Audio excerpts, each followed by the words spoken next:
Zvimata matembedza. Ogara mubukure pamakomba. Aise makomba.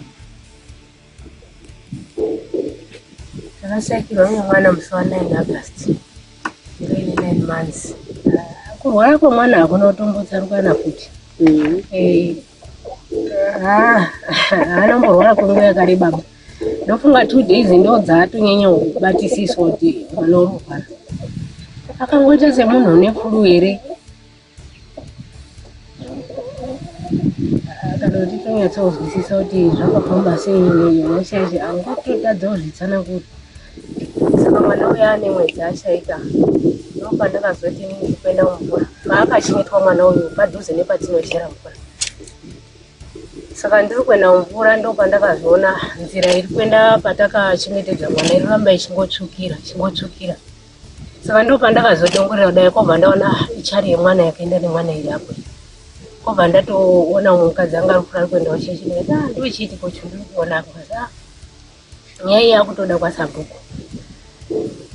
Sabhuku ndopakazodedza nharaunda yese achiendapo koona. Kwakuona shuwa zviro zvemwana zvese zviri panze kwamba pane munepi zvese mapirisi hembe zvese zviri panze. Apa ndopanzvimbo pakaradzikwa mwana.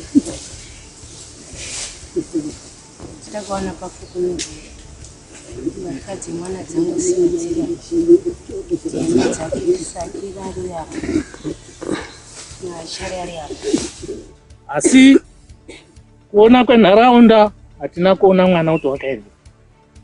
Dai dzadzirimbwa pamwe takazoona kamwe kapisi karuko. Daita zvekudanhurirwa. Pamwe hembe iri uko. Mavhu pamwe takaona akava. Jira chena riri mukati umu rakadzotorwa. One side rakadzotorwa. Pakangodzosera zvese zvirimo. Takutarisa edu sevanhu takatarisa panapa apa. Kana mapurisa nekautaurira muri kuona hazvisiri kuoneka hazvova. Kuona kunhu hazvisiri kunatsa kuoneka musoro wacho.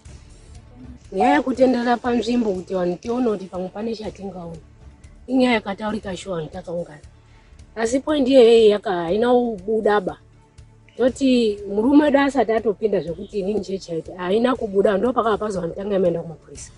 Kuzouya kwaita mapurisa point iyeyo haina kuzobudaba yekuti vanhu vambotenderera area iyi kutarisa. Saka ipapo parikugara pandishupa kuti ubva dai vanhu vanga vambotenderera area yese. Mbotarisa kuti zvino pane chakasara.